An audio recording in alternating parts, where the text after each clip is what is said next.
दो संत एक साथ रहते थे। एक संत दिन भर भक्ति करता था, दूसरा संत रोज शाम को भगवान को भोग लगाकर खाना खाता था।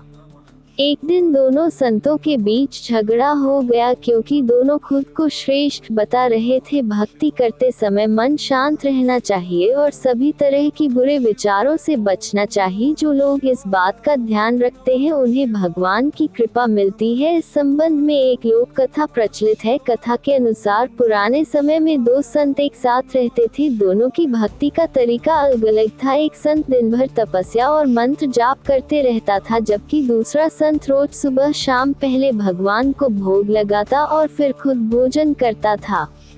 एक दिन दोनों के बीच झगड़ा होने लगा कि बड़ा संत कौन है। इस दौरान वहां नारद मुनि पहुंच गए। नारद ने दोनों संतों से पूछा कि किस बात के लिए लड़ाई कर रहे हैं। संतों ने बताया कि हम ये तय नहीं कर पा रहे हैं कि दोनों में बड़ा संत कौन है। नारद ने कहा कि ये तो छोटी सी बात है, इसका फैसला मैं कल कर दूंगा। अगले दिन नारद मुनि ने मंदिर में दोनों संतों की जगह के पास हीरे की एक एक अंगूठी रख दी। पहले तप करने वाला संत वहां पहुंचा। उसने एक अंगूठी देखी और चुपचाप उसे अपने आसन के नीचे छिपाकर मंत्र जाप करने लगा।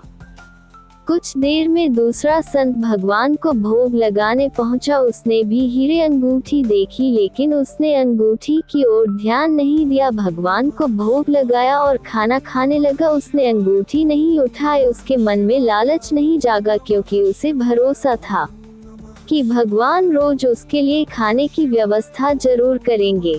कुछ देर बाद वहां नारद जी आ गए। दोनों संतों ने पूछा कि अब आप बताएं कि हम दोनों में बड़ा संत कौन है। नारद ने तपस्या करने वाले संत को खड़े होने के लिए कहा। जैसे ही वह संत खड़ा हुआ तो उसके आसन के नीचे छिपी हुई अंगूठी दिख गई। नारद मुनि ने उससे कहा कि तुम दोनों में भोग लगाकर खाना खाने वाला संत बड़ा है। तपस्या करने वाले संत में चोरी करने की बुरी आदत है। उसने भक्ति के समय में भी चोरी करने से संकोच नहीं किया, जबकि भोग लगाने वाले संत ने अंगूठी की ओर ध्यान तक नहीं दिया। इस कारण वही संत बड़ा है। प्रसंग की सीख। इस प्रसंग की सीख यह है कि भक्ति तभी सफल होती है जब भक्त के मन में बुरे विचार न हो, भक्त बुरे काम न करता हो। जिस भक्त के विचार पवित्र हैं और जो बुरे कामों से दूर रहता है, सिर्फ उसे ही भगवान की कृपा मिलती है। हमारे चैनल को लाइक करें, सब्सक्राइब करें और कमेंट करना न भूलें। ओम नमः भगवते वासुदेवाय।